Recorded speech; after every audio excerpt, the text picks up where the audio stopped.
সিদ্ধাৰ্থ অলপ মিছবিহেভ কৰে, সেইটো হয়। এইটো মই কৈছোঁ, এইবিলাক কথা এইখিনি কথা কৈয়ে আছোঁ সদায়, নহয় জানো?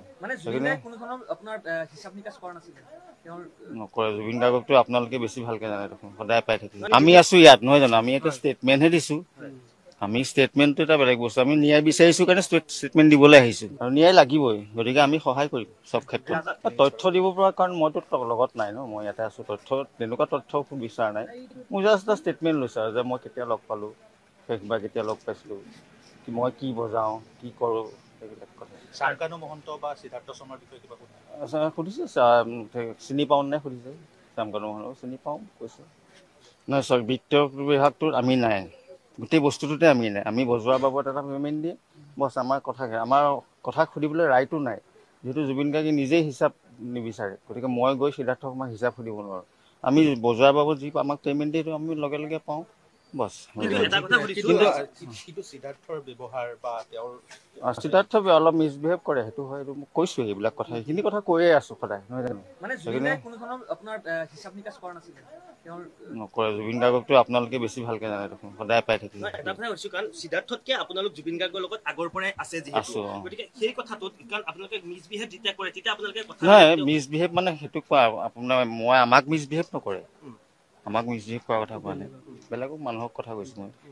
দাদাৰ ক্ষেত্ৰত তেওঁ কেনে আছিল? তাৰ ক্ষেত্ৰতো আছে, নিজৰ ভায়েকৰ নিচিনাকে মৰম কৰিছিলে জুবিন গাৰ্গে। চবকে মৰম কৰে, চবকে মৰম কৰে। ইয়াত যিমানজন মানুহ আছে, যদি আপোনালোকে লগ পাইছে, জুবিন গাৰ্গৰ মৰম চাগে আপোনালোকে পাইছে। আমাকো মৰম কৰি কৰিয়ে ইমান দিন এনেকৈ ৰাখিলে। গতিকে আৰু চবকে খুব বিশ্বাস কৰে তেওঁ, চবকে বিশ্বাস কৰে। বিশ্বাসঘাতকতা হ'ল। বিশ্বাসঘাতকতা হ'ল। গতিকে সেই গোটেই কথাবোৰত সহায় কৰিবৰ কাৰণে আমাৰ পৰা তেওঁলোকে ষ্টেটমেণ্ট লৈছে। কেতিয়া লগ পালোঁ, কি কৰিছিলোঁ, কেনেকৈ আগবাঢ়িছিলে প্ৰগ্ৰেমলৈ, কেতিয়া গৈছিলে প্ৰগ্ৰেমলৈ, সেইখিনি কথা সুধিছে। বেলেগ মোক একো সোধা নাই। মতাৰ কথা কোৱা নাই, সেইটো স্পষ্ট নহয়। জুবিন গাৰ্গ ব্যৱহাৰ কৰা হৈছিলে, সেইবিলাক এতিয়া ওলোৱা কথা, কিন্তু ব্যৱহাৰটো হৈয়ে আছে আগৰ পৰা। কিন্তু যিটো বিষ খুৱাই হত্যা কৰিলে বুলি শেখৰজ্যোতি গোস্বামীয়ে কৈছে, সেই কথাটো আপোনালোকে কেনেধৰণে চাইছে? নাই, সেইটোতো নহয়, সেইটোতো মানি ল'ব পৰা কথাই নহয়, বিষ খুৱাই হত্যা কৰাটো।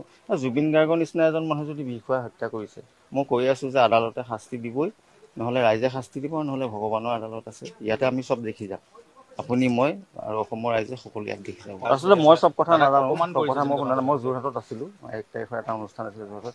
আজি মই যোৰহাটৰ পৰা আহিছোঁ, কালি ফোন কৰাৰ কাৰণে। মই খুব কম ছ'চিয়েল মিডিয়া চাইছোঁ, বা চাই থাকিলে নিজৰ মাথাটোৱে বেয়া লাগে দেখোন, নিজেই সহ্য কৰিব নোৱাৰা হৈ যাওঁ। আচলতে মই প্ৰায় জ্বলোৱা দিনলৈকে একো চোৱাই নাছিলোঁ, মই ভিডিঅ' এটাও চোৱা নাছিলোঁ।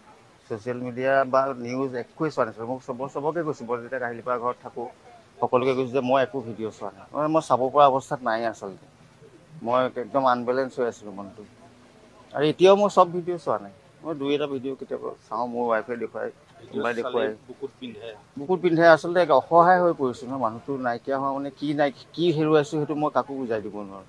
আপোনালোকে সুধিছে হয়, কিন্তু মই কি হেৰুৱাইছোঁ বা অসমবাসীয়ে কি হেৰুৱাইছে, ভাৰতবাসী কি হেৰুৱাইছে, কোনো আচলতে ভাবিব পৰা। জোনালী ঘৰখন ষ্টুডিঅ'লৈ আপোনালোক গৈছে, সেই 3 বছৰৰ ভিতৰত গোটেইখন যেন অৰণ্য যেন লগা যেন কৰি দিয়া নাই।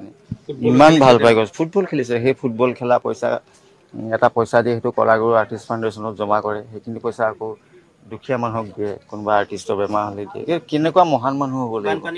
বানপানীৰ সময়ত বানপানীৰ সময়ত আমি নিজে যাওঁ তেওঁলোকৰ লগত, নিজে গৈ মানে কি কৰা নাই মানে অসমৰ কাৰণে। হ'ব, নাই। তেতিয়া তাৰমানে আমি এটা খুব গেপত লগ পাইছিলোঁ। মানে আমাৰ 28 মে'ত এটা প্ৰগ্ৰেম হৈছিলে, মে'ত ফটাশিল আমবাৰীয়ে, 28 মে' আছিলে চাগে। তাৰপিছত প্ৰগ্ৰেম নাই, যুদ্ধৰ কাৰণে প্ৰগ্ৰেমবিলাক বন্ধ হৈছিলে। মানে 9 তাৰিখেই বন্ধ হৈছিলে মে', কিন্তু 28 মে'ত এটা প্ৰগ্ৰেম হৈছিলে। তাৰপিছত আমি কম লগ পাইছোঁ। মই ভাবোঁ তেওঁ নিজৰ মতে থাকক, সেইকাৰণে খুব কম ওচৰলৈ যোৱা নোযোৱা কথা একো কোৱা নাই। আগদিনাখন যদিও 16 তাৰিখে মোক লগ পাইছে, আমি সেই একেলগে বহুত মানুহ বহি আছিলোঁ, তেতিয়া কৈছিলে কাইলৈ ছিংগাপুৰ যাম, 8:30 বজাত ফ্লাইট, সোনকালে উঠিব লাগিব, সেইবিলাক কথাহে কৈছে।